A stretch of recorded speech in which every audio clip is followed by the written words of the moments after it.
নমস্কাৰ সদৌ অসমবাসী ৰাইজলৈ শ্ৰদ্ধা আৰু নমস্কাৰ জনাই মোৰ অন্য এটি ভিডিঅ'লৈ স্বাগতম জনাইছোঁ। আজিৰ ভিডিঅ'ৰ বিষয়বস্তু হ'ল 8 ছেপ্টেম্বৰ অৰ্থাৎ ডক্টৰ ভূপেন হাজৰিকাৰ জন্মবাৰ্ষিকী। ডক্টৰ ভূপেন হাজৰিকা যি সদায় অসমীয়া জাতীয় সাহিত্য সংস্কৃতিৰ সাধনাৰ মাজেৰে স্বদেশ আৰু স্বজাতিৰ উত্তৰণৰ দিশ নিৰ্ণয়ৰ আঁচনিকে চিন্তা কৰি নিজৰ জীৱন উৎসৰ্গিত কৰিলে। তেখেতৰ সেই জন্মবাৰ্ষিকীত তেখেতক শ্ৰদ্ধাৰে সুঁৱৰি সেই ভিডিঅ'টো প্ৰস্তুত কৰা হৈছে। 1926 চনৰ 8 ছেপ্টেম্বৰত শদিয়াত জন্মগ্ৰহণ কৰা ডক্টৰ ভূপেন হাজৰিকা আছিল অসাধাৰণ প্ৰতিভাৰ অধিকাৰী। গুৱাহাটী আৰু তেজপুৰত স্কুলীয়া শিক্ষা গ্ৰহণ কৰি গুৱাহাটীৰ কটন কলেজৰ পৰা আই পৰীক্ষাত উত্তীৰ্ণ হৈ বাৰাণসী হিন্দু বিশ্ববিদ্যালয়ৰ পৰা স্নাতক আৰু স্নাতকোত্তৰ উপাধি লাভ কৰে। পৰৱৰ্তী সময়ত কলম্বিয়া বিশ্ববিদ্যালয়ৰ পৰাও শিক্ষা বিজ্ঞানত স্নাতকোত্তৰ উপাধি লাভ কৰাৰ লগতে উক্ত বিশ্ববিদ্যালয়ৰ পৰা PhD উপাধি লাভ কৰে। বি বৰুৱা মহাবিদ্যালয় আৰু গুৱাহাটী বিশ্ববিদ্যালয়ত অধ্যাপনা কৰাৰ লগতে আকাশবাণী গুৱাহাটী কেন্দ্ৰতো কাৰ্যনিৰ্বাহ কৰিছিল। তেওঁ আছিল ঘাইকৈ কণ্ঠশিল্পী, গীতিকাৰ, সুৰকাৰ, চলচ্চিত্ৰ পৰিচালক, আলোচনী সম্পাদক আৰু ৰাজনীতিবিদ। তেওঁ কেৱল অসম তথা ভাৰততে নহয় বিশ্বৰ বিভিন্ন প্ৰান্তত সমাদৰ পাবলৈ সক্ষম হৈছে। তেওঁ বহুতো যুগজয়ী গীত পৰিৱেশন কৰিছিল। মানুহে মানুহৰ বাবে, বিস্তীৰ্ণ পাৰৰে কত জোৱানৰ মৃত্যু হ'ল, বিমূৰ্ত মোৰ নিশাতি যেন, শীতৰে সেমেকা ৰাতি আৰু অন্যান্য বহুতো।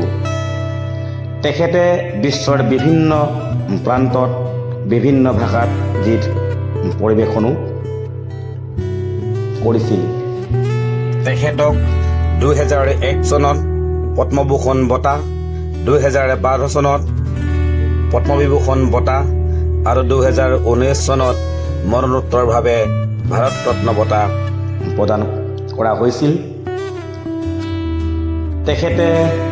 তেখেতৰ জীৱনকালত অসমীয়া সমাজ জীৱনৰ সাহিত্য আৰু সাংস্কৃতিক ভঁৰাল চহকী কৰি থৈ গৈছিল। এইজনা মহান মনীষীৰ জন্মবাৰ্ষিকীত তেখেতক শ্ৰদ্ধাৰে সুঁৱৰি তেখেতৰ এটি কবিতাৰে আজিৰ ভিডিঅ'টো সামৰণি মাৰিব খুজিছোঁ।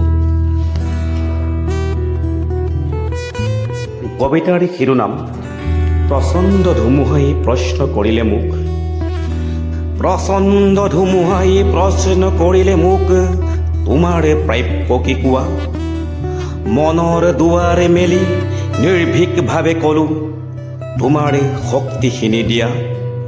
বৰ্জৰ গৰ্জনে বক্ষ উজাৰি ক'লে, তোমাৰ কাম্য কি কোৱা?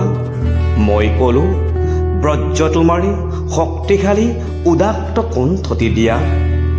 এদিন আকাশে ক'লে, জনৈক গীতিকাৰে, অকণি আকাশ দেখো মাগে, তুমি কিয় আজি বাৰু কম্পিত কণ্ঠেৰে মাগিছা সৰ্বাকাশত্তা?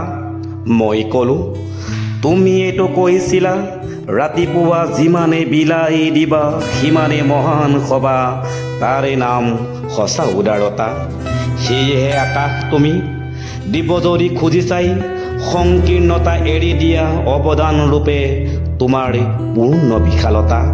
দিয়া যদি আজিয়ে দিয়া। মহাকাশে দিলে মোক বিশাল শক্তি আৰু ধুমুহাই প্ৰচণ্ড শক্তি, বৰ্জই দিলে মোক উদাত্ত কণ্ঠ আৰু দিলে সাহসৰ যুক্তি।